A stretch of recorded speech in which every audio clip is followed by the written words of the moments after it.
Milton সমাদরের বিরুদ্ধে যে অভিযোগটা ছিল আপনারা বলেছেন, তাকে আমরা আজকে গ্রেপ্তার করেছি। তার বিরুদ্ধে অনেকগুলো অভিযোগ, এবং সে তার বাড়ি হলো বরিশালের উজিরপুরে।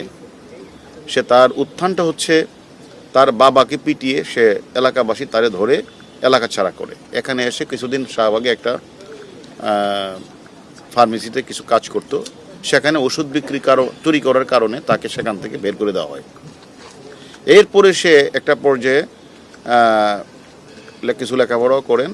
সে মিঠু হালদার নামে একটা নার্স, যে নার্সিং মেয়ে, যে পেশা নার্স, তাকে বিয়ে করার পরে সে তখন তার স্বপ্নে আসলো সে ওল্ড অ্যান্ড চাইল্ড একটা কেয়ার সেন্টার সে স্থাপন করবে, এরকম একটা তার আসলো। তখন তার ওয়াইফকে নিয়ে সে মিরপুর এলাকায় একটা child and old age care এক নামে একটা প্রতিষ্ঠান খুলে। এখন সেখানে খুলে আসলে এই যে তার বাচ্চা শিশুদেরকে নিয়ে আসতো, আর বৃদ্ধ মানুষগুলি যারা সেখান থেকে গরিব তাদেরকে নিয়ে আসতো। এরকমভাবে আপনারাও দেখেছেন, বিভিন্ন মিডিয়াতেও, সোশ্যাল মিডিয়াতেও ভাইরাল হয়েছে। সেখানে এগুলি সে প্রকাশ হয়েছে এবং সে বলেছে যে আমরা সেখানে অপারেশন থিয়েটার আছে, সেখানে মানুষকে সে বিভিন্ন ধরনের সেবা দেয়। তাহলে অপারেশন থিয়েটার থাকে, হাসপাতাল থাকে, তারও তো লাইসেন্স থাকতে হবে। সে লাইসেন্স নেই। সে বেশিরভাগ কারণে না, সে রাতে লাশ দাপন করে। তখন তাকে জিজ্ঞাসাবাদ করা হলো যে আপনি রাতে লাশ দাপন করেন কেন? সে বলে যে আসলে না হলে তো মানুষ আমাকে বিভিন্ন প্রশ্ন করে, এটা সে উত্তর দিয়েছে। এবং আশ্রমে বৃদ্ধদের চিকিৎসা দেওয়া হয় না বলে গণমাধ্যমে এসেছে, সেটাও তাকে জিজ্ঞাসা করা হলো যে আপনি যে 30-35 লাখ টাকা খরচ করেন, টাকা পান কোথায়? এবং নিজেই ডেথ সার্টিফিকেট তৈরি করে ডাক্তারের সিল স্বাক্ষর জাল করে সে নিজেই মিডিয়ার কাছে শেয়ার করেছেন। এবং আমরা এটাও জেনেছি যে সে ইতিমধ্যে 900 লাশ দাপন করলেও 835 সালের সম্পূর্ণ গরমিল কোনো ডকুমেন্টসে দেখাতে পারে নাই। এবং তাকে জিজ্ঞাসাবাদ করলে যে তুমি এগুলি লাশগুলির পিছনে তোমার কারণ কি, লাশগুলি তুমি রাতে দাপন করো এগুলি, তখন কোনো এক সময় দেখা যায় যে সেখানে পাশে একটা মসজিদ ছিল, সেখান থেকে প্রশ্ন উঠেছে যে কিডনির পাশে সেখানে রক্তের দাগও রয়েছে। তাহলে তার বিরুদ্ধে অজস্র অভিযোগ, যে অভিযোগগুলি আমরা তাকে জিজ্ঞাসাবাদ করব যে লাশগুলি রাতে কেন উনি দাপন করতেন।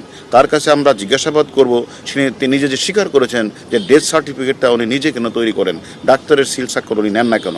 এবং সেটা একটা অনেকেই যারা তাদের অত একটা বাচ্চা শিশুকে দিয়েছে, অত বৃদ্ধ একটা মানুষ তার টর্চার দিয়েছে, যখন তার খোঁজ খবর নিতে গেছে তাকে সেখানে টর্চার ছেলে তাকে কিন্তু পিটিয়েছে। এরকম আমাদের অভিযোগ আমরা পেয়েছি। যে সব কিছু মিলিয়ে তার বিরুদ্ধে অজস্র অভিযোগ আমরা পেয়েছি। এবং সে এই টর্চার সেলে সে বলেছে তার 2টা আশ্রম রয়েছে, একটা হলো সাভার, একটা হলো সেখানে সে 500-700 লোক রয়েছে। কিন্তু সে খোঁজ নিয়ে জানা যাচ্ছে সেখানে 20-30 জন 40 জনের বেশি সেখানে লোক নেই। এবং আমাদের কথা হলো আমরা তাকে নিয়ে এসেছি, এবং কিছু অভিযোগকারী রয়েছে তারাও মামলা রুজু করবে। আমরা তাদেরকে রিমান্ডে নিয়ে জিজ্ঞাসাবাদ করব যে কত সংখ্যক মানুষ তার এনে চিকিৎসার জন্য গিয়েছিল, কত সংখ্যক মানুষ মারা গেল, সে কি আসলে এই সকল তার তথাকথিত থিয়েটার ইয়ার নামে সে সেখান থেকে সে যে স্থাপন করেছেন, সেখানে যে তার ভিতরে সে যে অপারেশন থিয়েটার, সে অপারেশন থিয়েটারের মাধ্যমে সে সেখান থেকে কিডনি বিক্রি করেছেন কিনা আপনারা যে অভিযোগটা করেছেন সেটাও আমরা তদন্ত করব। এবং কেন সে নিজে ডেথ সার্টিফিকেট নিজেই স্বাক্ষর দিয়ে তৈরি করেছেন, ডাক্তারের স্বাক্ষর কেন নেন নাই, সেটাও আমরা খুঁজে বের করব। এবং বেশিরভাগ লাশ তিনি দাঁড়াতে দাপন করলেন কেন, এবং তিনি 2টি আশ্রমের কথা বলে শত মানুষের রাখার কথা বলে সেখানে কোনো লাশ নেই, সব কিছু আমরা তদন্ত করে আমরা পরবর্তী পর্যায়ে আপনাদেরকে জানাবো যে আমরা তার বিরুদ্ধে এই অভিযোগগুলি আমরা পেয়েছি। এখন আমরা মামলা রুজু হওয়ার পরে আমরা রিমান্ডে এনে বাকি তথ্যগুলি আপনাদের জানাবো।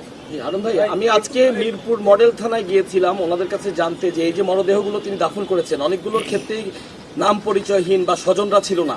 এ ধরনের মরদেহ দাফন করতে গেলে জিডি এন্ট্রি করতে হয়, আপনার ফিঙ্গারপ্রিন্ট নেওয়ার একটি বাধ্যবাধকতা রয়েছে, যাতে পরবর্তীতে তার স্বজনরা আসলে সেই মরদেহটি খুঁজে পায়। তো মডেল থানায় আমরা গিয়েছিলাম, তারা বলেছেন যে একটি লাশের ক্ষেত্রেও এ ধরনের কোনো আইন তিনি মানেননি, অর্থাৎ তিনি নিজেই একটি আমরা এই ধরনের বিষয়গুলো মিডিয়াতে আসার কারণেই, জনমনে বিভিন্ন প্রশ্নের সম্মুখীনের কারণেই আমরা কিন্তু তাকে গ্রেপ্তার করেছি।